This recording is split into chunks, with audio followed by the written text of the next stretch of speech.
Well, good afternoon. Today is Thursday, December the 17th, and I am coming to you from my office in my home. The title of today's devotional is Let Your Light Shine, and it's taken from Titus chapter 1, 2, and 3.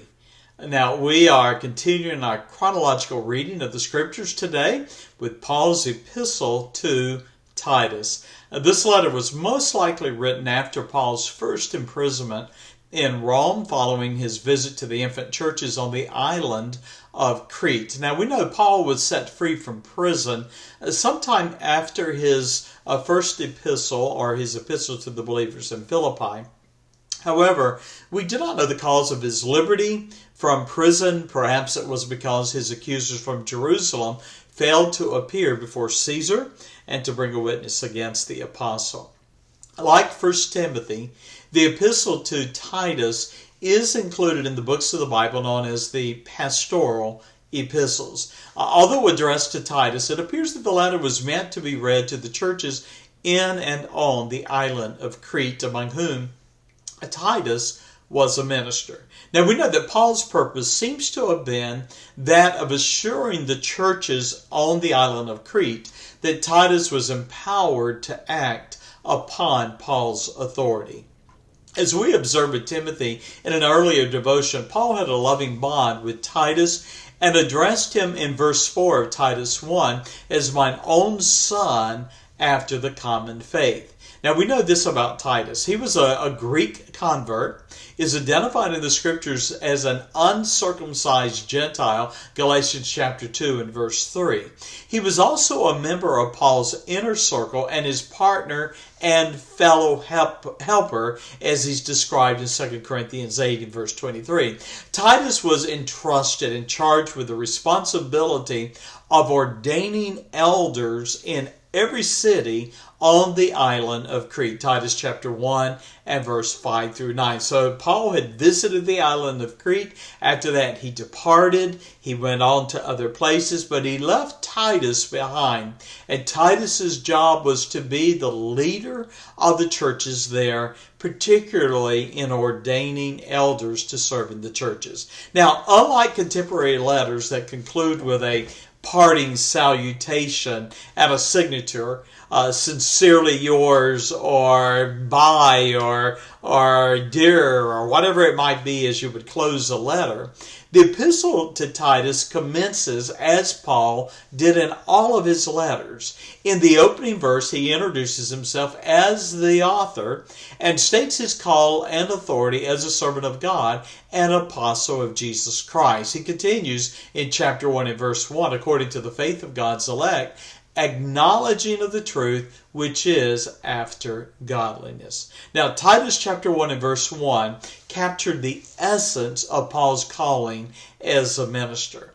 Paul writes in verse 1 of Titus 1, first of all, that he was a servant, literally a slave subject to the will of God. He was also an apostle and a messenger sent to bear the message of another. That message, of course, is the gospel, representing the authority of the sender, who was Jesus Christ. And then Paul was also a custodian of the faith, a purveyor of the truth that promotes godliness. Now, I invite you to pause and consider that, though you and I do not bear the authority of the Apostle Paul, nor even that of Titus, who received his orders directly from Paul, you and I are nevertheless the servants of God and the witnesses of our faith in Jesus Christ. We bear the responsibility of speaking the truth and promoting godliness. Jesus taught his disciples that same responsibility in Matthew chapter 5, verses 13 through 16, in his Sermon on the Mount, where he said, "Ye are the salt of the earth." Now, salt has a natural cleansing, healing, or preserving nature. And so Christ says to the believers, ye are the salt of the earth. You have a natural cleansing of the culture in which you're found. But he warns in Matthew 5 and verse 13, if the salt have lost its savor, that is, if it's been contaminated, if it's been compromised, then it is unfit for use. And so it goes on to say, wherewith shall it be salted? It is thenceforth the salt, good for nothing, but to be cast out and to trodden underfoot of men. Not only are we as believers the salt of the earth, we are also the light of the world.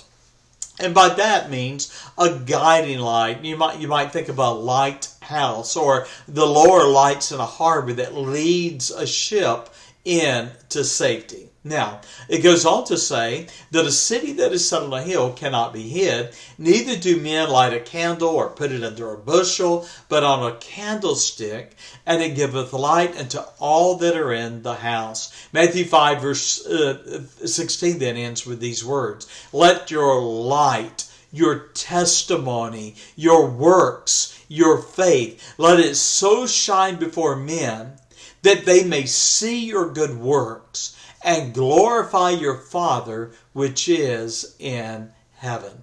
I close today, fellow believer, with and encouraging you that we are living in a day that is growing spiritually darker.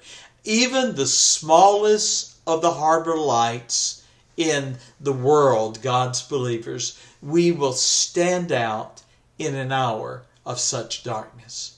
Let your light shine for Christ in both your words and your works. God bless you, my dear friend. I hope to join you tomorrow. May the Lord bless you with health and strength, and may you rest in His grace. God bless. Bye-bye.